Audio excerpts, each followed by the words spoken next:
yang penting yang gue selalu keep in mind dan kayak gue bilang ke diri gue sendiri, jangan terlena karena this is part of the journey, part of the learning process. Bukan it's nothing berarti nggak penting ya, tapi kayak you're still new at this, lu juga jauh dari kata sempurna, lu masih belajar banget. Jadi jangan terlena, kayak udah ini sebuah kebetulan aja. Audio on, camera and action. Assalamualaikum warahmatullahi wabarakatuh. Kembali lagi bersama Dias Danar, host dari Bersinema Podcast. Dan akhirnya di episode kali ini kita punya bintang tamu cewek ya, perempuan. Selama ini cowok semua. Oh ya? Yes, ada Satin Zaneta. Hai. Halo. Wow, deh adalah satu apa ya yang pasti fresh buat teman-teman penonton karena selama ini cowok semua. Ciko Kurniawan. Oh emang belum pernah? Belum, cewek belum. Oh. Banyak yang request ya. Siapa nih yang cewek yang pas. Dan lo adalah wanita pertama yang datang ke podcast Bersinema. Terima kasih Satin. Sering beberapa momen bertemu. Betul. Tidak hanya di film, tapi ada beberapa kesempatan saat lo lagi manggung. Podcast gue main. Betul. Di acaranya, waktu itu acaranya Vindes. Lo manggung sore-sore. Gue ngelit karaoke tuh sama anak-anak podcast hancur. Skena banget ya. Skena banget karaoke. Gimana sih? Itu kita gitu. Anak skena itu. Parah sih karaoke gitu kan. Lah gue sama dengan yang lain. Gitu ya. Satin sekarang gue pengen ngebahasnya karena dia adalah temanya Bersinema, berarti seputar film. Musik nanti akan kita bahas juga, tapi di podcast yang lain mungkin ya kalau mau. Mungkin boleh. Tapi di film ini menarik karena pertama kali ketemu di film adalah Virgo sebenarnya. Betul. Kalau ketemu Satin. Dan itu Virgo juga jadi film pertama lo ya? Iya benar. Film pertama. Banget debut. Benar-benar. Iya benar-benar pertama ya betul. Benar-benar pertamanya di Virgo ya. Yes. Sebelumnya memang enggak interest sama industri film. Kenapa mesti menunggu selama itu sampai menunggu Virgo gitu? Mungkin bukan interest atau enggak ya, lebih kayak ke merasa udah siap apa belum aja secara umur. Oh, bukan berarti gue merasa waktu gue kecil gue belum siap, cuman mungkin belum kepikiran juga kali ya. Dulu mah anak kecil gue cita-cita pengen jadi fashion designer. Awalnya fashion designer dulu. Awalnya pengen sekolah ke luar negeri gitu-gitu. Setelah seiring berjalan waktu ternyata gue gak suka sekolah. Ternyata sama sih. Gue kalau ulang kan sekolah gak pernah belajar. Gue kayak, oh ya ternyata bukan di situ. Gak bisa diem duduk gitu. Tapi sempet ngedalemin fashion designer? Belum, jadi waktu SMA kan Virgo tuh SMA ya. Terus habis itu Virgo tuh masih SMA ya? SMA kelas 3. Kelas 3 ya? Jadi persiapannya tuh waktu belum lulus. Terus habis itu kepikiran mau sekolah ini sekolah itu gitu kan. Ternyata waktu lulus saya keterima undangan salah satu universitas di Indonesia. Terus? Jadi gak bisa ditolak, kayak harus masuk kan. Bukan undangan sih sebenarnya, talent scouting. Jalur prestasi gitu. Betul, dong jalur berarti prestasi, karena itu kelas internasional makin jelas ya universitasnya. Makin jelas, oke. Gak apa-apa juga sih Gak sebenarnya. apa-apa ya. Lu SMA di mana sih SMA? Gak usah kali ya kalau SMA. Gak usah ya SMA ya, tapi ya pokoknya dapat dari universitas ini. Betul. Talent scout ketemu lu ditawarin. Iya, kan dia kayak essay gitu-gitu bikin. Akhirnya ya udah nggak usah jadi fashion designer lah, mau sekolah psikologi aja berubah nih. Anak ABG biasa. Betul. ABG, ya di kan? momen itu soalnya. Terus? Mau jadi itu, belajar psikologi aja biar kepake nih kayaknya gitu. Gak ada matematika juga. Dar bohong banget tuh sumpah.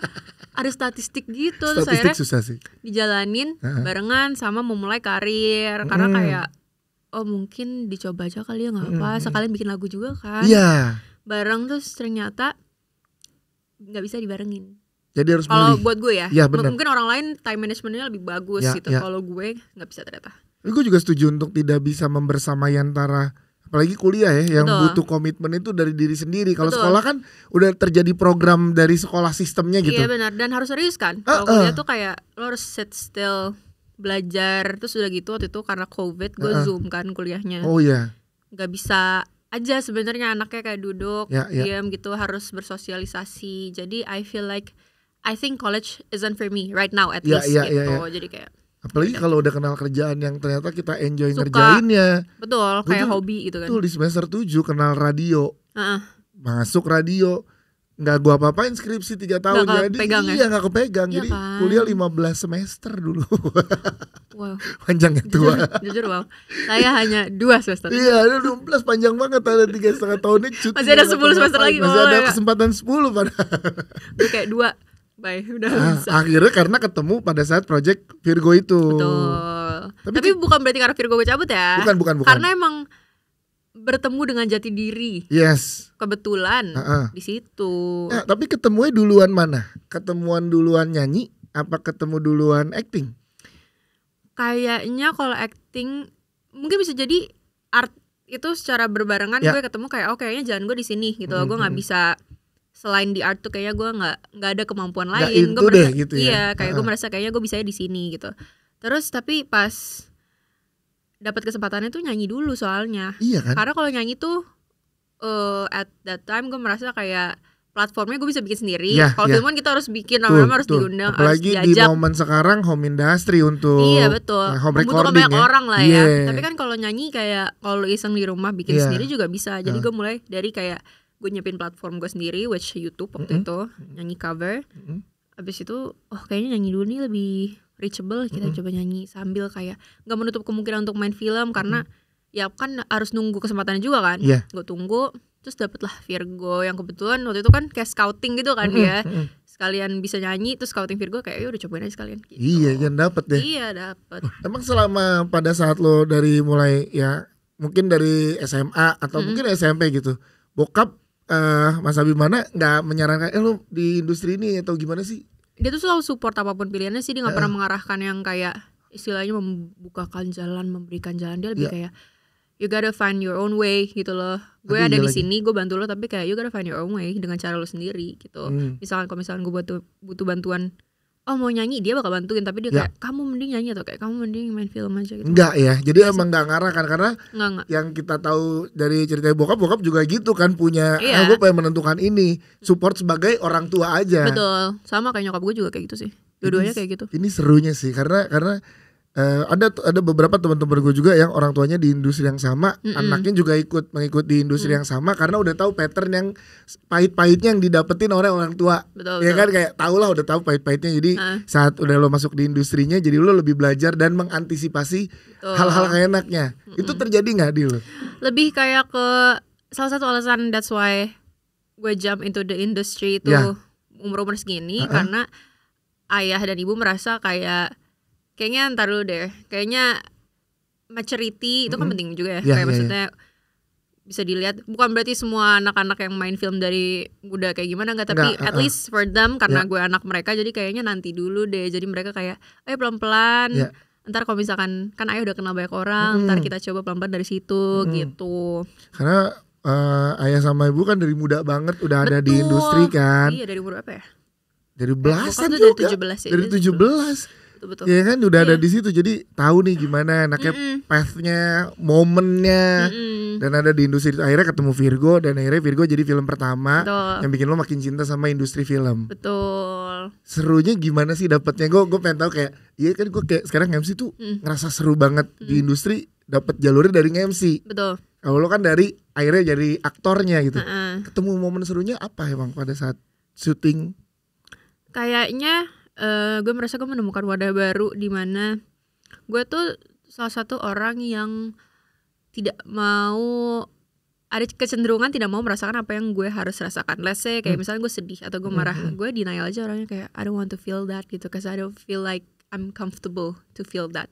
Tapi gue merasa di sini gue diberikan wadah justru sebagai aktor lo harus merasakan apa yang lo harus rasakan in order untuk mendeliver something atau in order untuk kayak menyampaikan sesuatu ke orang, entah itu emosi atau pesan, lo tuh harus ngerasain apa yang harus dirasain gitu loh. Ini malah menarik ya, hal yang kebalikan dari lo, malah itu yang jadi nge-trigger lo. Iya, I become a better person karena kayak denial untuk misalkan gue sedih tapi gue kayak udah biarin aja itu sebenarnya nggak baik kan, karena kayak lo mendem itu, lo suppress emosi lo yang dimana one day itu bisa meledak kapanpun.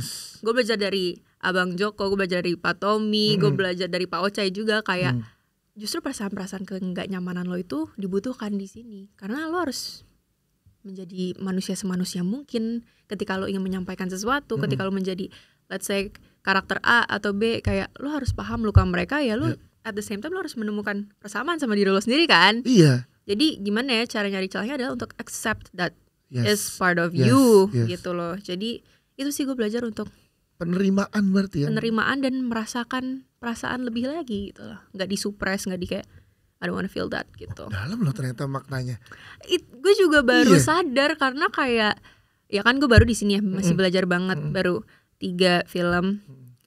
Di situ gue merasa I want to learn more karena ternyata ini wadah gue untuk belajar regulasi emosi lebih baik lagi. Lu jadi gini gak sih? Oh pantes bokap tuh sebegitu all out tiap film gitu gak? Iya. Ada gitunya gak? Ada, karena kan dia sering cerita ya, kayak waktu challenge-nya jadi peran ini atau challenge jadi peran itu apa gitu. Dulu kayak cuma dengerin dong, gitu. Pas ngerasain kayak when you switch dari peran A ke peran B, kayak let's say mereka merasakan hal yang sedih, tapi sedihnya si A sama si B tuh beda loh. Apa ya yang mendasari kesedihan mereka? Itu kan at the same time lo jadi mengulik diri lo sendiri kan. Iya. Apa ya kesamaan gue dan dia? Apa ya yang bisa kita ketemu di tengah biar kita bisa menciptakan sesuatu atau mendeliver yang ingin di-deliver gitu loh. Jadi itu sih. Gini, kalau di dalam sebuah perjalanan misalnya ya kayak pendaki gunung, di gunung pertama mungkin ngerasain pengen dapat puncak dan indahnya aja. Kedua, 3, 4, 5 berangsur-angsur baru dapat momen itu tuh. Betul. Yang tadi lu bilang kan lu baru 3 film, tapi gue udah bisa ngedapetin momen sedalam itu gitu. Itu gimana ceritanya? Mungkin justru bukan karena baru 3 film ya. Kayak this journey is already kayak going on for my whole entire life.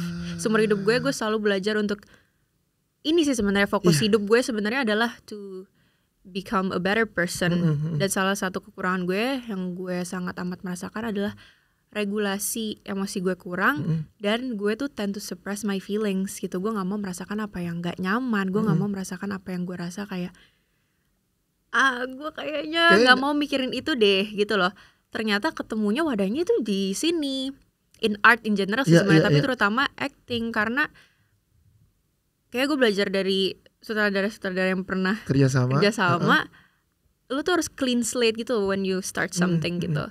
Tapi ketika lu bertemu dengan karakter lo, gue gak tahu ya, gue jelasin mungkin sotoy banget karena kayak masih baru. Enggak, tapi ini gambaran di kepala gue. Gak ada, kalau menurut gue belajar gak ada yang harus sama orang baru sama yang lama. Enggak, sama-sama penting. Iya sih, tapi ini gue mungkin terdengar sotoy sedikit, tapi at least ini gambaran di kepala gue adalah gue kayak kenalan nih sama sosok baru di hidup gue yang gue akan menjadi dia gitu. Jadi gue harus clean slate, tapi at the same time gue harus menemukan persamaan apa ya yang rasain dengan si karakter yang karena akan kayak kita akan menjadi satu nantinya gitu.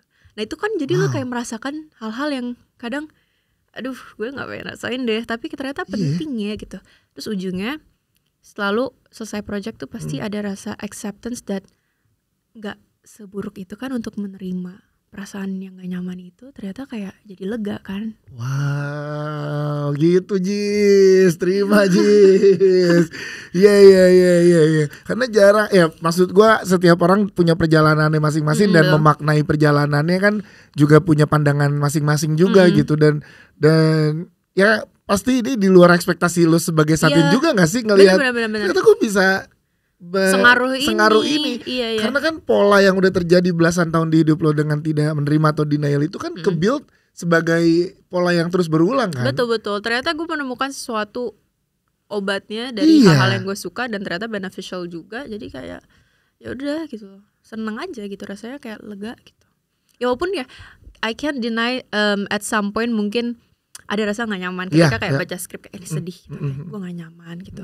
Tapi ya itu nggak sih yang harus dilaluin, kadang kayak look back terus lu jadi kayak belajar, oh kemarin gue di situ, sekarang gue di sini, ya bagus lah gue bisa been through that gitu. Jadi kayak it's I think berada di dalam satu project film itu means much more to me as a person. Ternyata bukan cuma sekedar kayak berperan menjadi orang lain, ternyata belajar banyak banget, apalagi tentang self acceptance. Ya, self acceptance yang bergerak terus maju ya, untuk diri lu gitu. Betul. Karena proses pendewasaan ya, berarti Satin Zaneta proses pendewasaan ya terjadi saat journey lu di industri film. Betul. Makanya mau terus belajar karena kayak ya masih baru banget kan. Bener. Jadi kita pasti akan menemukan hal baru di depan nanti. Iya, dan kalau belajar terus, semakin kita nggak tahu, semakin tahu kalau kita nggak tahu. Iya betul. Gue setuju banget. Jadi makin belajar, kita tahu, jadi kita pasti makin ada aja tahu ya. Iya. Betul, setuju.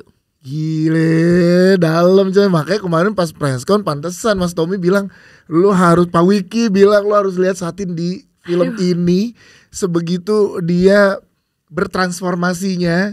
Dan kalau kita ketemu as a teman atau sekedar di preskon atau acara unyu-unyu ini gimana, tapi saat di film Badass itu ternyata ini yang lo alami ya, yang terjadi ya selama prosesnya ya. Iya, bisa jadi. Sulit gak sih dari pergerakan, kan sebelumnya pengepungan, secara timeline syutingnya pengepungan di Bukit Duri dulu atau Penjagal Iblis? Pokoknya di 2 film yang tayang kan pengepungan Bukit Duri ya, dan juga Penjagal Iblis.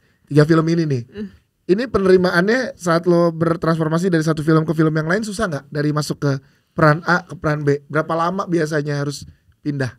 Karena mungkin jedanya juga gak sedekat itu, kayak seminggu gue langsung ganti peran. Karena kan kayak masih berproses ya, jadi bukannya kayak project beruntun banyak untungnya. Jadi banyak lah waktu untuk belajarnya gitu.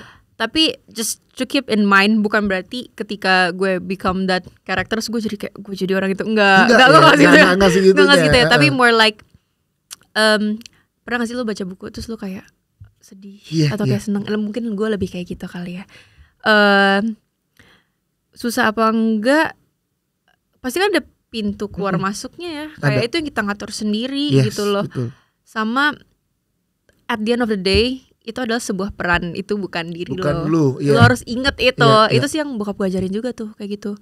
Kadang untuk menjadi seseorang yang bukan lo itu, jangan lo normalisasi kayak itu kan bagian dari gue, terus lo jadi menjadi orang itu.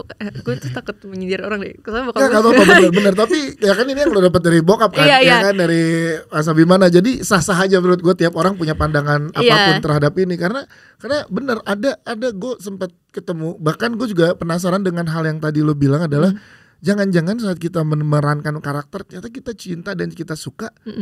Gue jadi dia aja deh. Iya, kayak gitu itu nggak boleh sih kayak gitu. Karena kan gak semua, let's say misalkan di sebuah peran lo jadi orang yang gak baik, masa lo mau jadi kayak gitu, terus lo jadi semena-mena dengan alasan kayak I'm in my character, kan gak bisa. Nah bokap gue selalu mengajarkan itu, kayak lo gak bisa kayak gitu, it's part of you tapi it's not you gitu loh, lo gak boleh gitu. Dan ada masanya, part of you tuh lo di masa ini aja nih. Di masa saat syuting, saat reading, berproduksi bersama dengan teman-teman. Ada boundaries juga ada kan. Ada boundariesnya juga. Betul. In and outnya lo tahu. Betul. Ada di poin mana. Dan di Penjagal Iblis gue pengen tahu treatment yang diberikan gini. Teman-teman yang bermain di sini kan juga sangat luar biasa. Lo bareng sama Martino Leo di sini. Iya betul. Leo juga berapa kali udah gue ajakin, cuman jadwalnya luar biasa Bapak. Luar biasa. Peraih 2 Piala Citra itu luar biasa. Betul. Itu loh Kak yang sempat ada di kepala gue waktu gue acting sama dia. Nah kayak, gimana coba? Serius gak sih? Sama Martino Leo nih. Tapi dia tuh orang sangat memberi. Dia mungkin dia ngeliat gue, dia manggil kan adek kan, karena kan bokap gue adalah kayak abangnya dia. Betul. Gitu. Dia tuh selalu ngobrol gitu. Terus waktu kita take adalah satu yang dimana kita full intense berhadapan ngobrol gitu. Gue tuh kayak kelihatan stres. Somehow tapi waktu action dia tuh kayak memberi gitu loh. Dia nggak yang kayak ya udah gimana. Udah lo acting enggak. Jadi gue merasa nyaman sama itu karena ya kan jujur ada pressure-nya gak sih kan, kayak gue baru banget. Ada sih. Lo menang 2 piala nih. 2 Piala Citra Martino Leo. Terus kayak maksudnya gimana ceritanya, gue disuruh marah-marah sama lo. Terus kayak kok gak sopan ya kayaknya gitu. Tapi dia gak kayak gitu. Jadi kayak dia super memberi sih. Kani, Ken, Mas Kiki. Kan semua pemeran di Penjagal Iblis tuh mostly adalah senior. Betul. Dan secara filmnya udah banyak, filmografinya udah banyak banget semuanya. Dan kayak I adore them. Kayak gue nonton Kanikan di banyak film, Mas Kiki juga, dan banyak yang lainnya juga kayak I look up to gitu. Jadi ada pressure at first, tapi ternyata waktu gue masuk ke lokasi kayak respectful. Mereka juga nggak kayak anak kecil, anak baru, enggak sama sekali. Gue juga jadi nyaman, gue juga jadi kayak it's family, dan I'm comfortable with the situation gitu loh. Tapi gue setuju dengan pernyataan lo tentang Martino Leo yang memberikan energi. Gak hanya di proses syuting, gue pernah tur ke beberapa kota, cinema visit, apa segala macam. Energi dia juga baik banget. Jadi kayak dia tahu gak cuma talent yang capek, tapi kru juga capek. Iya dia ngerti sih. Iya, dia tuh kayak, ayo malam ini kemana dia? Lo mau apa? Ayo gue temenin. Atau gantian, lo temenin gue ya kemana? Dia ngejaga mood itu jago banget sih Martino. Betul, setuju banget. Orang baik dia. Orang baik dia. Iya. Terima kasih orang baik. Best orang baik. Tapi kembali lagi, gimana berprosesnya bersama dengan teman-teman selain memang tadi energi yang diberikan sama, tapi masuk ke karakter yang di sini yang tiba-tiba badass dan gini, koreografi action sama berantem beneran kan beda. Iya kak, lo berantem beneran ya udah gue selalu salut dengan orang-orang yang ada di industri film khususnya misalnya dalam adegan action. Karena ini beneran ketukan yang harus diperhitungkan semuanya. Gak cuma sekedar babuk-babuk, ini tuh tarian dalam tanda kutip, tarian yang emang dikoreografiin ya. Semuanya ada hitungannya, semuanya ada kayak apa ya? Kayak harus nada seirama. Iya benar-benar, karena buat safety kan. Gimana cara jadi badass waktu itu gue juga sebenarnya kayak this is so not me gitu. Kayak oke. Udah gitu Ningrum itu orangnya jarang ngomong. Saya ngomong mulu, ya kan? Balik lagi. Abis itu nih ya yang gue ingat dari Pak Tommy. Dia bilang kayak gini, suara kamu bisa nggak kayak gitu? Terus kayak, Bapak nggak suka sama suara saya? Enggak, Ningrum suaranya lebih rendah aja sih, nggak oke. Itu challenge-nya di situ. Ya gue harus kayak gini terus gitu ngomongnya, kayak pelan. Oh, tapi ditunjukkan dengan banyak gerakan dia. Iya, yang udah gitu kalau ngomong kenceng tapi rendah, gue nggak bisa. Gue kalau ngomong kenceng yang kayak gini. Iya segini memang. Nah itu challenge situ. Tapi somehow, oh nggak sih, dia banyak yang dia bilang kayak, aduh pusing nih saya, abis ini kamu ADR deh gitu, dia bilang gitu. Karena pelan suaranya. Cuman itu dia selalu ya fun sih lingkungan syutingnya pertama. Terus habis itu paling karena dia jarang ngomong, gue lebih banyak kayak mikir ke dalam aja, kayak berarti dia jarang ngomong for a reason. Dia banyak pikiran, bisa jadi dia nggak suka aja sharing, dia merasa dia juga nggak punya siapa-siapa, dia di sini dia punya sebuah bisa jadi sih, nggak bisa jadi sih emang overthinking ya dia. Dan dia tuh kayak gini, gue punya urusan di sini, gue nggak peduli urusan lo apa, yang penting urusan gue selesai. Gitu. Straight to the point. I don't feel like you have to know apa yang gue akan lakukan, tapi you'll see. Ini yang gue lakukan buat lo juga gitu loh, buat lo semua gitu. Ya lo diem aja deh, gue kelarin urusan gue, urusan lo juga. Iya, kayak please jangan banyak nanya, karena gue gak mau jelasin. Gue gak merasa butuh jelasin juga, karena kalau gue jelasin lo bingung gitu. Karena gitu. Ningrum lebih overthinking dibanding oversharing. Betul. Iya dong. Kalau Ningrum Gen Z ya, dia gak punya Twitter, dia gak punya Instagram. Gak punya. Second account gak punya tuh dia. Enggak, dia punya fake account dong buat ngelihat orang terus kayak. Betul. Okay. Tapi she don't really care anyway sih. Yes, betul. Ya udah. Nah kalau gue udah overthinking, oversharing juga kan, bawel, berisik. Jadi kayak itu mungkin ya, kayak gimana cara jadi lebih serius gitu. Berarti prosesnya gak mudah dong untuk lo masuk ke Ningrum. Then again, gue tuh bukan tipe orang kayak masuk karakter gue kayak Iya, enggak. Karena sudut pandang yang lokasi kan terhadap karakter ini jadinya mungkin kan. Pas lagi action itu kadang abis kan juga kayak gitu. lepas. Soalnya kayak this is so not me, tapi I have to understand that Ningrum has her own mission gitu loh. Dia gak suka ngobrol aja, dia merasa kayak ya udah lu lihat aja, gue bakal bantuin lu juga kok, percaya aja sama gue, sumpah gitu. Karena gini, saat setiap aktor pegang senjata apapun itu senjatanya, kayak atlet megang senjatanya berarti misalkan pebulu tangkis raketnya, ya kan. Saat pemain bola megang bolanya gitu. Saat tarung di sini kalau action megang senjata tajamnya. Kalau itunya udah meyakinkan megangnya, kedepannya meyakinkan kan gitu ya. Kalau lu megang raketnya aja nggak yakin, misalkan kalau atlet gitu, peran kita, gimana kita percaya lo sebagai atlet. Nah kemarin di trailer tuh ngebadanin banget lo megang, gue atau apa celurit, tapi bukan celurit ya apa itu? Itu sebenarnya kayaknya kalau Pak Tommy kan orangnya kan baca banyak, terus dia suka nonton banyak, kayak dia tuh gabungan-gabungan dari imajinasi dia dan hal-hal yang dia lihat. Soalnya waktu itu gue sempet nanya tuh, itu kayak emang dibuat khusus buat Ningrum, buat misinya dia, buat mempermudah dia, gitu loh. Itu kayak semacam she can't live without it gitu loh. Mereka harus bersamaan terus gitu, makanya itu dibuat khusus sama Ningrum. Terus waktu itu juga disesuaikan sama besarnya tangan gue gitu-gitu, karena penting kan kalau kebesaran. Iya, kalau kebesaran juga nggak kelihatan believable, kayak itu senjata lo lebih besar daripada tangan lo gitu. Jadi emang harus presisi gitu loh. Kan tanggung jawabnya waktu Virgo and the Sparkling bertiga ya. Ya kan tanggung jawabnya diemban bersama.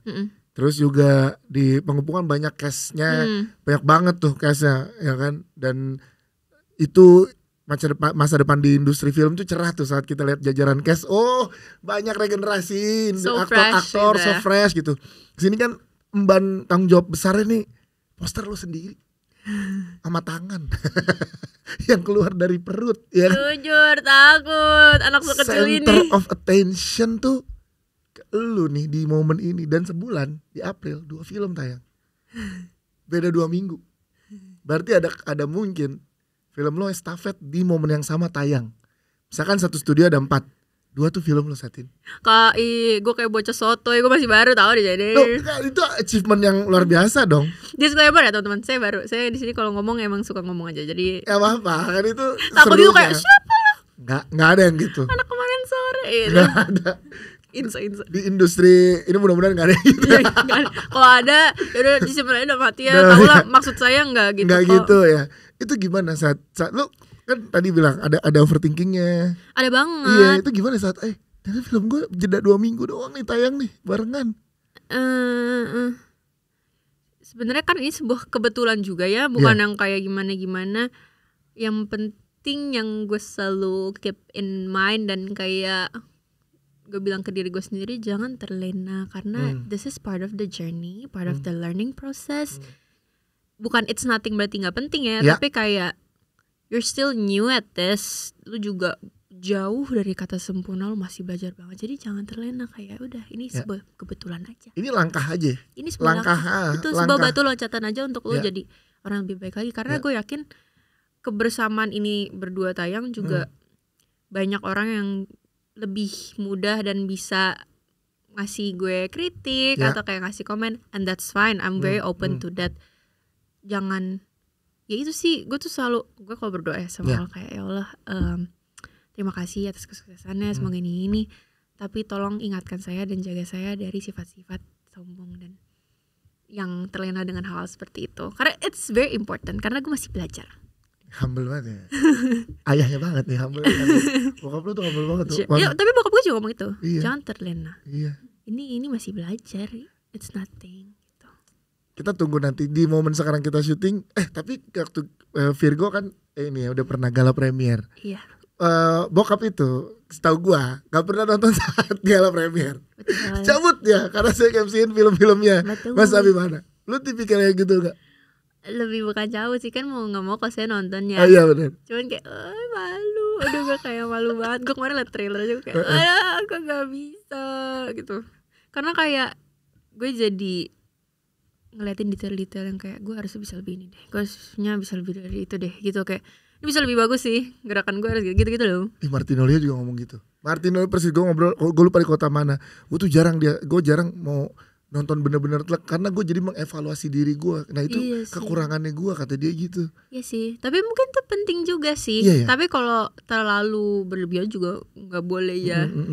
Cuman ya itu gue juga ada kayak gitunya, kayak aduh nggak bisa. Karena gue tahu waktu gue jalanin itu bukan my best shot at that time gitu, kayak yang itu yang diambil, tapi kayak ya udah gitu loh. Itu pilihan terbaiknya untuk kebutuhan filmnya. Betul, karena balik lagi untuk kebutuhan, betul, gue setuju. Bukan apa yang menurut gue bagus, gitu kan. Jadi ini adalah momen lo bukan meng-carry ya, hitungannya bahasanya bukan meng-carry lah, tapi center of attention-nya saat ini adalah di Penjagal Iblis ini adalah Satin Zaneta, Ningrum, Satin Zaneta Putri Hujan. Iya betul. Iya, ada betul. Putri Hujannya. Bukan center of attention lah, semuanya itu film. Center iya, tapi maksudnya gak pede gitu, gak bisa. Lo membawa ceritanya. Iya dong. Dan Kalio dan Karnika dan Mas Kiki juga. Gak bisa, gak mau. Kita rame-rame. Kalau Mas Kiki kan membawa film, semua film. Wah iya, jujur. Semua film harus ada Mas Kiki. Jujur, ada pasti Mas Kiki. Benar. Berprosesnya adalah film Virgo, Pengepungan Bukit Duri, dan juga Penjagal Iblis, action, horor, yang di sini fantasi superhero, gitu ya. Ada kemungkinan banyak lagi genre yang akan lo coba, atau lo masih pengen nyaman? Bentar deh, gue masih mau di sini lagi seru-serunya nih yang berkaitan dengan action, horor, atau masih di superhero atau gitu, atau mungkin sedrama banget gitu, mungkin ya? Mau sih coba drama, cuman gue seneng banget lagi main action. Suka banget ya? Suka banget, seru banget. Terus kayak gue tuh gak ada basic bela diri sama sekali. Cuman ternyata waktu ngelakuin tuh kayak oh ternyata seru ya, oh ternyata kayak belajar hal baru gitu, kayak menyenangkan aja gitu loh. Terus gue suka juga. Jadi di Penjaga Iblis itu gue sempat ada video dulu dari gue masih pelan banget ngafalin koreo, sampai akhirnya bisa gitu. Pace-nya itu bisa. Ada kepuasan sendiri tuh, kayak oh ternyata gue bisa ya. Kayak gue kayak suka ngetes diri gue aja sendiri gitu sih. Posting dong before after itu lucu tau. Boleh gak sih nanti? Boleh kita. Boleh kan, jadi kayak ini waktu tapi waktu pelan malu-maluin banget sumpah. Kayak terus Terus kayak ada kayak Kak bener gak gitu. Seplan itu. Pelan itu. Kalau lo timelapse juga itu video masih panjang banget coba. Pelan parah. Kalau di timelapse masih panjang sih pelan ya memang. Pelan parah tapi ternyata seru banget. Iya. Karena susah ngafalin Koreo tuh. Iya ya kan? Di Sling juga seru banget. Aduh itu tuh. Suka banget. Wow ini nih luar biasa. Karena kayak naik flying fox tau. Iya kan? Technically iya dong. Ya walaupun agak iya gitu. Pakai seat harness. Iya tapi seru. Ini walaupun dom sih besokannya tetep kan. Soalnya Korea kan harus kenceng. Betul gitu kan. Iya cuman kayak selama ini ngeliatin bokap gue kayak seru ya. Ternyata emang seru. Ternyata emang seru. Berarti lo lagi seru-serunya menikmati proses ini, action ini. Enggak. Akhirnya ada bela diri yang di iniin gak? Yang diseriusin gitu apa gitu so far? Yang suka jadinya? Belum sih. Latihannya waktu pas penjaga iblis apa? Latihan bela dirinya apa? Iya itu tuh kayak gabungan. Karena dibikin koreonya tuh kayak gabungan antara kalau yang gue tangkap dan waktu itu ngobrol sama Ayah itu tuh kayak silat sama street fight juga at the same time. Cuman karena kayak pergerakan ningrum, cara dia megang senjata gitu-gitu tuh ada kayak keindahannya yang mirip kayak silat. Oh, jadi ada tarian silatnya. Iya, tapi nggak specifically itu, karena dia kayak gabungan banget. Kayak waktu dia nendang kayak apa, waktu dia mukul apa gitu. Jadi kayak gabungan banget sih. Ada Brazilian Jiu-Jitsu-nya? Kayaknya nggak sejauh itu ya, tapi bisa jadi. Soalnya gue belum mendalami itu, cuman bisa jadi ada gerakan 1-2 karena lumayan kompleks sih gerakannya. Iya, tapi bisa tadinya yang tadi lo bilang selambat itu dalam berproses koreografi sampai nagih ya ternyata ya gitu. Iya sih, nggak tahu apa ya. Mungkin karena dikelilingi sama orang-orang yang very supportive juga dan merasa kayak Pak Tommy memberikan kepercayaan 100% sehingga gue aja I would say 90% of the stunt I do it myself. Kecuali yang harus jatuh-jatuh, yang harus membutuhkan skill yang skill set khusus lah ya. Skill set khusus itu digantiin, tapi most of the choreo gitu-gitu diberikan kepercayaan. Terus kayak rasanya ada challenge gitu lah yang harus gue selesaikan dan gue suka aja that feeling. Soalnya kalau yang jatuh-jatuh lu juga kalau masih hari ke-5 syuting. Iya. Siapa yang gantiin saya kalau saya sakit pinggang? Iya, jangan. Betul. Jadi dijagain. Yang penting safety dan lo melakukan itu sendiri sih. Betul. Even kayak gerakan simpel aja bawahnya dialasin. Karena very safety karena kayak ya itu penting sih untuk memperhatikan emang standarnya harus gitu sih, safe untuk aktornya harus nomor 1 juga. Karena gini nggak menutup kemungkinan dan juga terbuka lebar banget bahkan peluangnya saat film-film lo ini tayang, apalagi di momen yang berdekatan gitu. Dan kita lihat produksi film di Indonesia kan makin meningkat dan lain-lain gitu ya. Ada kepercayaan-kepercayaan yang diberikan ke lo di luar genre yang lagi lo happy ini gitu. Iya betul. Iya kan? Nah itu konsult pertamanya ke siapa? Nyokap dulu apa ke ayah dulu? Kalau nyokap udah pasti secara teknis dia pertama kali dia manajer saya. Ya, jadi ngubunginnya pasti ke ya pasti ibu saya dulu yang baca sinopsisnya, ya kan. Tapi kalau technical pasti ke ayah karena dia yang pernah main action, terus dia bela diri kan dia juga beneran bisa kan. Jadi mesti ke dia. Kalau acting juga, tapi kalau ibu tuh lebih kayak ke mentally support yang kayak kalau misalkan ya in a process of something pasti lo ada doubting on yourself gitu-gitu, gue nggak mau boleh ke nyokap gue karena kan ibu ya, jadi pasti lebih heart to heart sama perempuan ya. Betul. Itunya juga penting ya. Jadinya betul. Harus balance aja sih. Harus balance sih benar. Karena menariknya adalah lo environmentnya nggak cuma di produksi yang support, di family juga. Ya alhamdulillah. Itu tuh penting banget. Gue ngerasa gini karena di family mungkin dengan industri yang sama dengan orang tua atau siapapun lah yang ada di keluarga tuh jadi sangat momen yang penting menurut gue. Betul. Kayak misalkan ada darahnya nih, darah atlet, ada darah aktor, ada darah apa, itu tuh runs in the blood ya. Iya, nggak bisa dipungkiri itu berpengaruh ternyata dengan culture yang akan dijalanin gitu.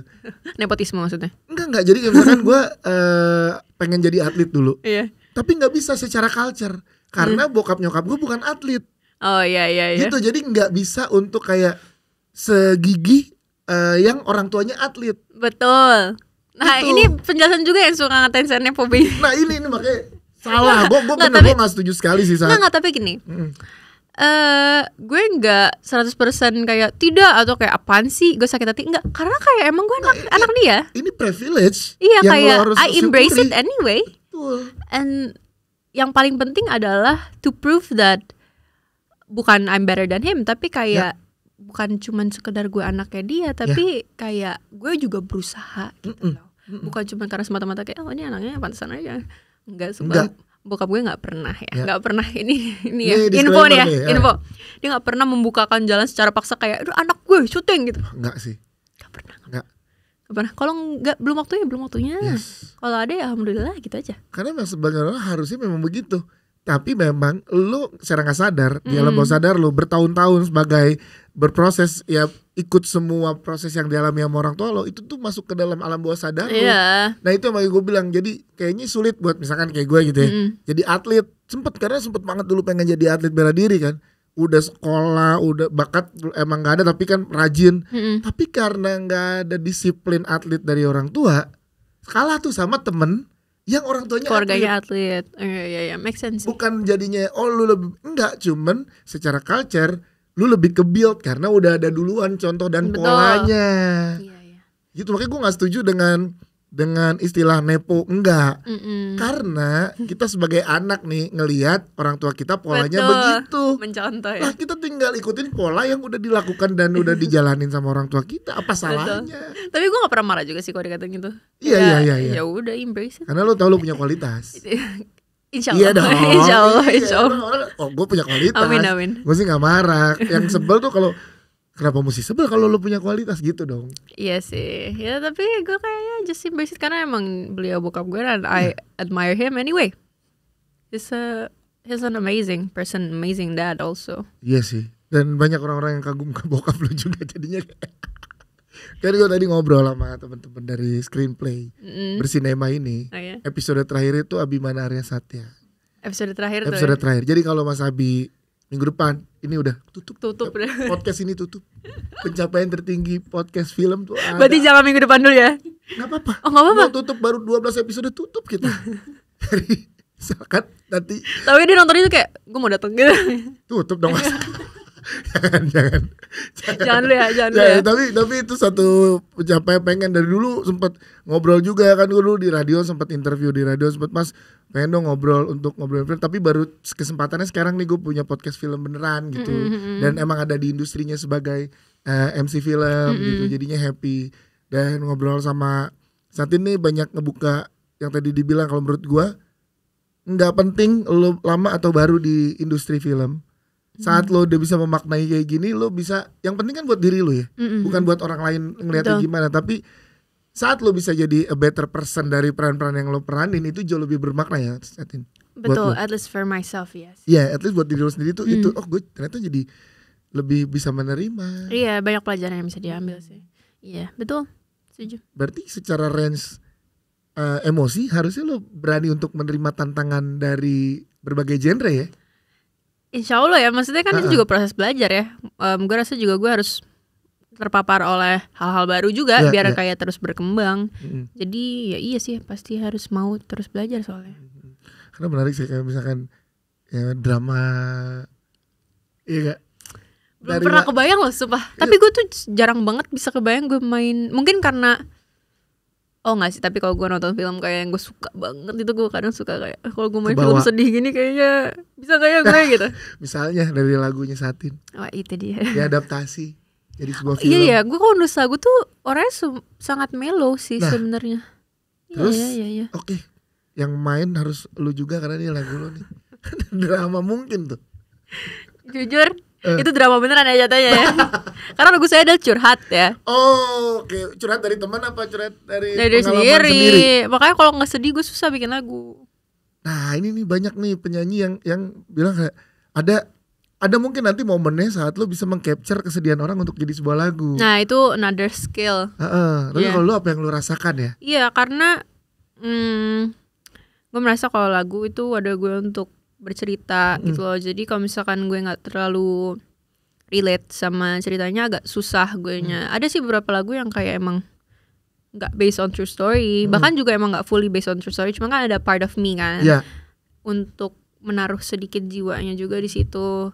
Tapi gue belum bisa kayak purely lo curhat sama gue tulisin lagu tuh gue belum bisa, karena itu kayaknya skill yang berarti ada beda pendekatan Satin untuk membuat lagu sama Satin untuk mendekati karakter ya. Iya sih, beda. Iya. Beda banget tuh. Harus kan tadi lu bilang saat lagu harus ada part of me langsung to the point, langsung harus ada dulu. Kalau ini kan nggak, gue melihat kayak baca buku, sudut pandang gue terhadap karakter ini gimana. Iya. Itu yang beda loh Satin.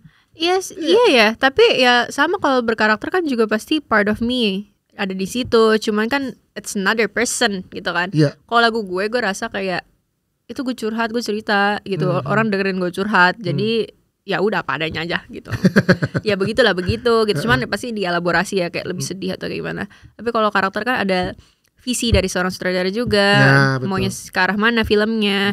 Jadi banyak konsiderasi banyak orang gitu kan, nggak cuman kayak mau gue sendiri kayak gimana gitu. Kalau lagu kan gue kayak gue tulis aja gitu. Tulis dulu apa yang dirasakan sekarang, karena hari ini ngerasain ini besok bisa merasakan yang beda ya. Betul. Dan itu menarik kayak penulisan lagu. Dan kalau film lo harus terjaga dalam sebuah produksi, misalkan produksi dengan reading workshop 3 bulan gitu. Harus ngejaga emosi itu di 3 bulan itu gitu. Iya, harus benar-benar kenalan gitu kan sama si karakternya itu. Plus juga kayak yang terlibat kan banyak orang ya. Kita nggak bisa yang kayak gue maunya ya yang nggak bisa kayak gitu, karena kan ini mimpi banyak orang. Kayak mereka bergabung di situ untuk achieve sesuatu yang ini pemikiran yang dewasa sekali loh untuk yang lo bilang aku baru gitu. Ini makanya ini gue bilang. Sayanya baru, bapak saya kan lebih lama. Nah, ini yang gue bilang, makanya pola yang udah diterapkan dan ilmu yang dikasih sama orang tua tuh jadinya langsung bisa digunakan. Lu melewati banyak step loh untuk ada di, banyak orang yang harus melewati banyak step untuk ada di pemikiran itu, maksud gue. Alhamdulillah, semoga terus lebih berkembang lagi sih. Gue selalu berharap kayak gitu sih, karena ketemu banyak orang juga ya. Kalau misalkan produksi baru gitu kan, ketemu banyak orang, mendengar banyak cerita orang, somehow itu juga menjadi banyak pelajaran sih buat gue. Kayak seperti ini ya, ketemu sama let's say Mas Kiki yang udah berapa puluh tahun ya? Mas Kiki itu sama umur kita digabung nih sama filmnya dia, banyakan filmnya dia. Nah itu dia. Terus dia udah dari tahun kapan gitu ya, Kaniken dari tahun kapan, Kalio itu. Jadi lebih apa ya, jadi lebih kaya aja gitu secara ilmu. Jadi dan lo jadi punya sudut pandang yang luas karena lo 24/7 bisa belajar sama orang yang udah duluan ada di industri, mentornya. Karena jujur waktu awal MC deh gitu, dulu kan awal-awal MC, gue MC nih keren apa segala macam gitu loh. Ada momen gitu tuh, zaman-zaman masih MC di PRJ gitu gue. Karena something new ya, something new. Nih gue keren. Ternyata pada saat belajar dan berproses, makanya gue bilang lo privilege untuk lo bisa mendapatkan itu di yang lo bilang dalam umur yang singkat untuk mendapatkan pemikiran itu. Sampai ada di pemikiran MC itu bukan center of attention-nya, yang punya acara tuh bukan lo tuh gimana kalau acara ini sukses berarti lo nya berhasil. Jadi patokannya bukan lo yang bagus, acara ini berhasil apa enggak. Iya, sama kayak film juga gitu ya. Iya. Kayak bukan yang penting gue nya bagus atau kayak gue nya perform, tapi at the end of the day ketika orang nonton itu, orang merasa secara assemble ini semua sempurna gitu loh. Kayak secara cerita pesannya tersampaikan, kayak itu yang paling penting. Bukan kayak gue nya bagus apa enggak di film itu, atau kayak gue nya perform enggak gitu. Kayak enggak sih, kayaknya ya bareng-bareng gitu loh. Apalagi di filmnya assemble cast-nya banyak gitu ya. Itu kan penting ya banget. Untuk kayak gitu. Itu juga pelajaran dari bokap gue. Pokoknya yang gue omongin ya, itu mostly adalah kata-kata ayah saya. Jadi kalau ayah saya nonton kayak mau kata-kata gue emang. Emang. Nah, ini gimana cara seorang putri membanggakan seorang ayahnya. Betul. Ini. Saya menerapkan apa yang dia ajarkan kepada saya. Gitu. Enak ya, gue jadi pengen seminggu sama Mas Abi nih belajar banyak langsung. Jujur. Setelah nanti nonton ya, teman-teman penonton nih nanti saat kalau premier, saat penayangan 30 April kan, 30 April 2025. Lo pengennya orang berekspektasi apa terhadap seorang Satin? Setelah menonton, lo ada harapan nggak? Pengennya tuh penonton melihat karakter Satin tuh seperti apa sih setelah ini, aktor yang seperti apa sih setelah ini gitu, ada nggak? Kalau untuk film sendiri pasti gue berharap orang-orang puas ya, karena kayak it's something new, something fresh, it's not just a horror movie gitu loh. Kalau untuk gue apa ya? Kayaknya